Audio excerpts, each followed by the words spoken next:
Silver price crucial update.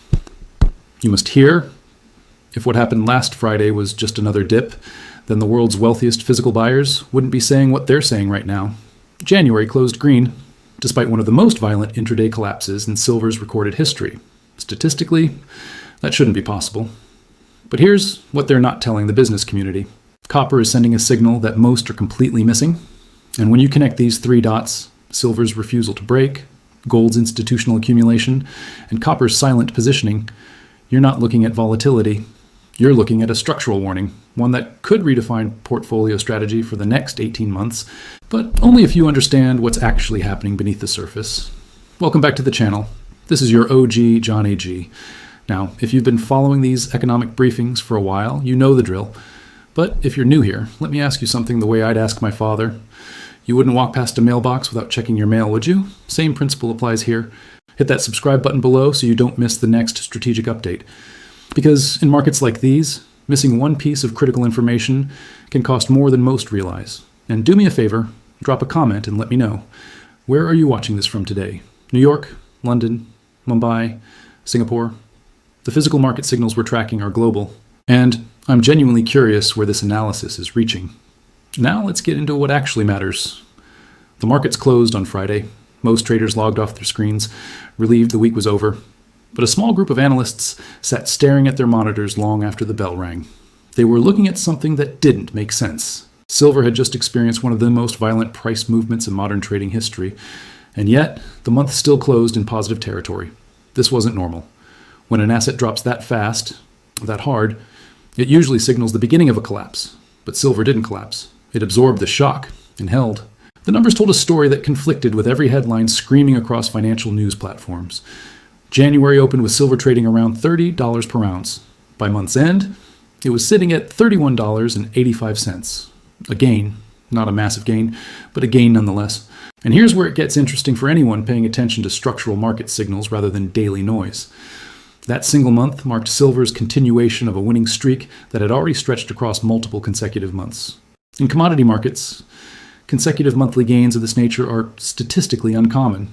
They don't happen by accident. They happen when underlying demand is persistent, when buyers keep showing up regardless of price. But then came Friday. The intraday movement that made veteran traders check their screens twice to confirm what they were seeing was real. Silver didn't just dip. It fell in a waterfall pattern.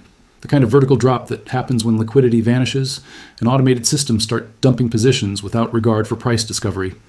Some quantitative analysts ran the probability models. The math came back with results that translated roughly to this shouldn't happen under normal market conditions. Whether one accepts those probability frameworks or questions their assumptions, the core observation remains undeniable. The move was extreme. It was the kind of price action that typically precedes capitulation, the moment when weak holders give up and the asset enters a prolonged downtrend. Except that's not what happened next. By the closing bell, silver had recovered enough ground to keep January in positive territory. The month ended green, despite experiencing what many called one of the worst single trading days in the metal-as recent history. This created a paradox that serious market observers couldn't ignore. How does an asset endure that level of intraday trauma and still refuse to roll over? What kind of buying pressure exists beneath the surface to absorb that kind of selling wave? These weren't rhetorical questions for the business community watching global markets for strategic positioning signals. These were genuine structural mysteries that demanded explanation. When the data was compiled and the performance rankings were updated, silver sat near the top of the major asset class leaderboard for the year thus far, and not at the bottom where one would expect after such volatility. At the top. Think about the mechanics of what that means. An asset experiences historic intraday collapse, gets labeled as unstable and dangerous by mainstream commentary, and yet outperforms most other major investment vehicles over the same measurement period. That's not random market behavior, that's tension. The gap between what the price action suggests and what the monthly performance data shows is the gap between surface level observation and structural reality. Now, before going further, there's a temptation in these discussions to immediately attribute every violent price movement to manipulation or coordinated intervention. And while market structure issues and concentrated positioning absolutely exist in commodity futures markets, not every sharp move requires a conspiracy theory to explain it. Sometimes markets do exactly what they're designed to do when too much leverage builds up and too little liquidity. Margin calls are mechanical. They don't evaluate the quality of someone's thesis before forcing liquidation. Dealers hedging options. Positions follow mathematical formulas, not narratives. Automated risk management systems execute sell orders when thresholds are breached, regardless of whether the underlying asset has strong long-term fundamentals. All of these forces can converge in a single trading session to create the appearance of coordinated selling, when in reality it's just the natural consequence of over-leveraged positioning meeting insufficient market depth. But here's the critical distinction that separates noise from signal. After all that mechanical selling, after all that forced liquidation, after all that automated dumping of positions, silver still didn't break. The fact that it held, that it closed the month positive, that it extended a multi-month winning streak. And that tells you something about what's happening on the other side of those trades. Someone was buying, and they kept buying even as the price was falling. There's a man in Singapore who runs one of Asia's largest precious metals dealerships. He doesn't give interviews often, but last week he made a comment to a private client that found its way into trading circles. He said the premium on physical silver bars had reached levels he hadn't seen in over a decade. Not the paper price, the premium. The extra cost buyers pay above the spot price just to get actual metal in their hands. That premium is a window into something the futures market can't hide: real demand. In Shanghai, the story was similar. Delivery requests at the Shanghai Gold Exchange for physical silver had been climbing steadily through January. These weren't speculators playing price movements on screens. These were entities taking possession, moving metal out of vaults and into private storage. When that happens consistently, it means someone believes the paper price doesn't reflect true scarcity. Across the Atlantic, a different signal was emerging. The largest silver-backed exchange-traded funds had started showing unusual inventory patterns. Some funds were experiencing outflows as investors sold their shares, but the physical silver backing those shares wasn't flooding back into the market. It was being absorbed quietly. Bought by whom? That's the question wealth managers in London were asking their contacts. Because when metal leaves ETF vaults during price weakness and doesn't reappear in available supply, it suggests institutional accumulation, the kind that doesn't announce itself with press releases. North American dealers were reporting something equally revealing. Retail demand for physical silver coins and small bars had remained stubbornly high despite the volatility. Normally, when prices swing violently, retail buyers step back. They wait for clarity. But January saw consistent purchasing from individual buyers who seemed entirely unbothered by the paper market chaos. One dealer in Texas noted that his wealthiest clients, the ones who'd been stacking physical metals for years, hadn't slowed down at all. If anything, they'd accelerated. Now here's where the industrial side of the equation becomes impossible to ignore. Silver isn't just a monetary metal. It's a critical industrial commodity embedded in technologies that define the modern economy. Solar panel manufacturing consumes enormous quantities of silver. Each panel requires a specific amount, and global solar installation targets for the next 5 years represent demand growth that hasn't been fully priced into market expectations. The renewable energy transition isn't a theory anymore. It's infrastructure spending backed by government commitments across dozens of nations, and silver is non-negotiable in that equation. Electric vehicles present another demand factor that's only beginning to scale. The average EV uses significantly more silver than a traditional combustion engine vehicle. As automotive manufacturers accelerate their electric transition timelines, the cumulative silver demand from this single sector creates a baseline consumption floor that didn't exist a decade ago. Then there's the technology sector. Semiconductors, 5G infrastructure, medical devices, industrial applications, silver's unique properties, its conductivity, its antimicrobial characteristics make it irreplaceable in specific high-value applications.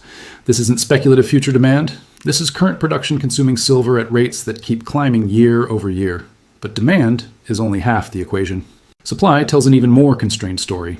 70% of silver production comes as a byproduct of mining other metals, primarily copper, lead, and zinc. That means silver supply isn't responsive to silver prices the way most commodities work. A mining company doesn't open a new copper mine because silver prices went up. They mine copper, and silver comes along as a secondary product. This creates a structural rigidity in supply response. When silver demand increases, the supply side can't simply ramp up production to match. It's locked to the production rates of entirely different metals. Primary silver mines, the ones actually targeting silver as the main product, represent only 30% of global supply. And many of those operations are mature mines with declining ore grades. Geopolitical factors add another layer of complexity. The largest silver-producing nations include Mexico, Peru, China, and Russia. Any disruption in these regions, whether from regulatory changes, political instability, or resource nationalism, directly impacts global available supply. Recycling was supposed to fill some of the gap. In theory, silver's recyclability should create a secondary supply stream that buffers against primary production constraints. But the recycling rates haven't kept pace with consumption growth. Much of the silver used in industrial applications is used in quantities too small to economically recover. It's effectively lost to the supply chain. When analysts started mapping projected industrial demand against realistic supply scenarios, the numbers didn't balance, not even close. And here's the detail that should make anyone in the business community pause.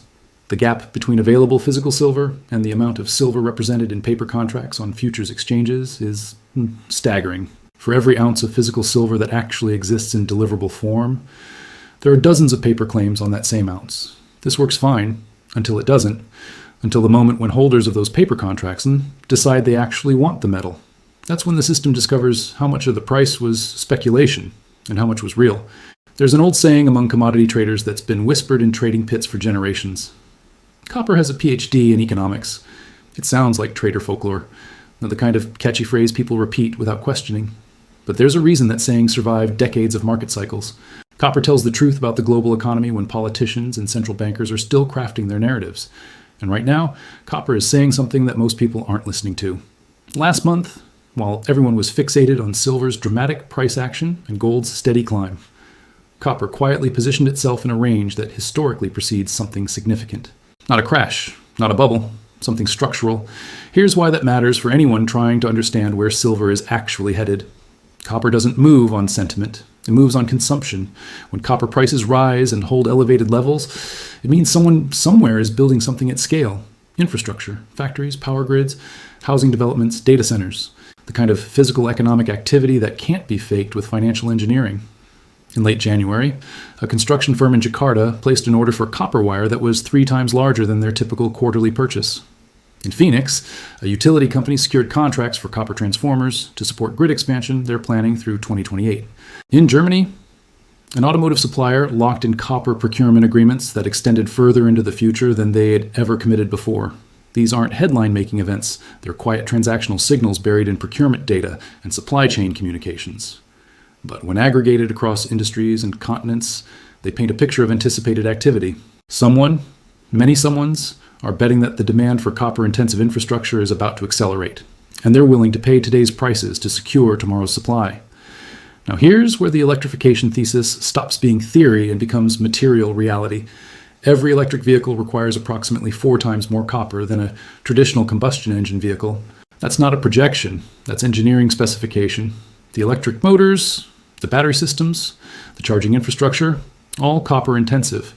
Global automotive manufacturers have announced production targets that would require copper consumption at levels the mining industry is not currently configured to supply. Someone will need to be wrong in that equation. Either the automakers won't hit their targets, or the copper market is about to discover it's more constrained than futures pricing suggests. Then there's the grid itself. Renewable energy doesn't just require copper for solar panels and wind turbines. It requires massive grid infrastructure upgrades to handle distributed generation and charging networks. The International Energy Agency published figures last year showing that achieving stated climate commitments would require doubling global copper production by 2040. Doubling. In an industry where bringing a new mine from discovery to production takes 15 years on average, the math does not work unless copper prices rise high enough to justify investment in marginal deposits that aren't economically viable at current prices. But here's the part that connects back to silver in a way most analysis misses. When copper enters a sustained upward trend driven by physical demand rather than financial speculation, it creates upward pressure across the entire industrial metals complex. The commodities markets are interconnected. Mining companies that produce copper often produce silver as a byproduct. Smelters that process one metal often process others. Investment flows that move into base metals often spill into precious metals. And more importantly, the same macroeconomic forces that drive copper demand, infrastructure spending, industrial production, technological advancement, also drive silver demand. Because silver sits at the intersection. It's a precious metal with monetary properties that investors buy for wealth preservation. And it's an industrial commodity essential to the same technologies driving copper consumption.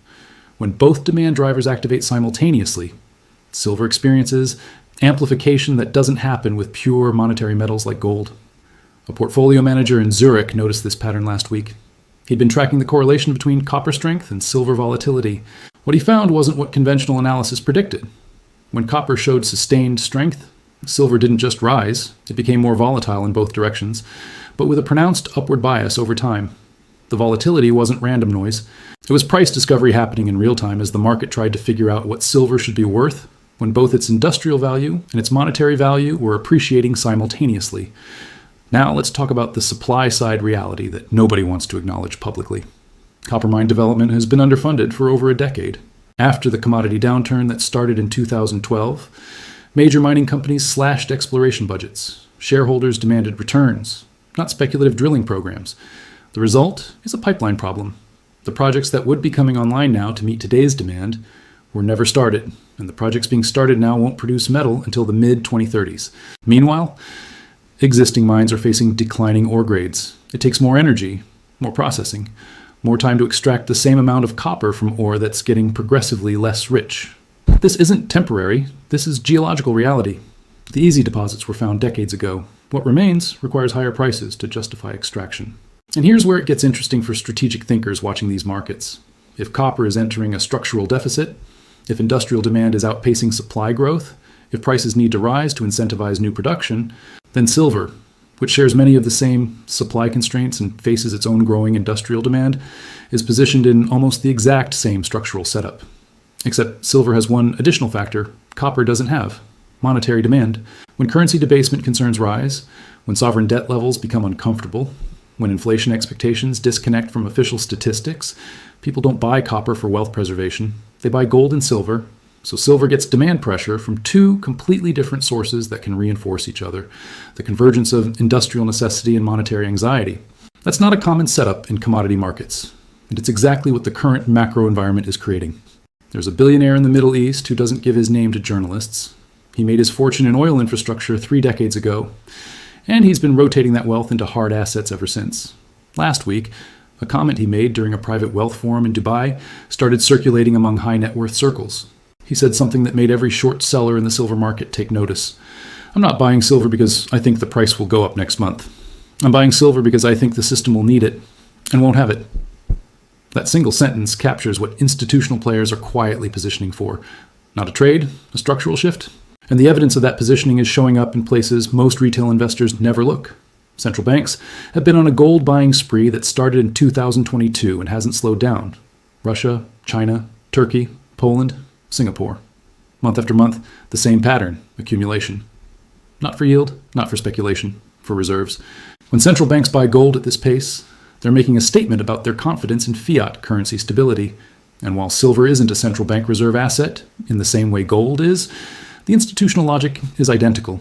If the largest monetary authorities in the world are reducing their exposure to pure fiat holdings, what should corporate treasuries and family offices be considering? Some are already moving.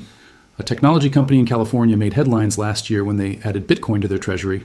What didn't make headlines was the same company quietly establishing a position in physical precious metals through a separate entity. They're not alone. Corporate treasury strategies that were once limited to cash and short-term bonds are now exploring alternatives. Because holding cash in an environment where central banks are expanding balance sheets and governments are running structural deficits is a decision with consequences. The purchasing power erosion is measurable.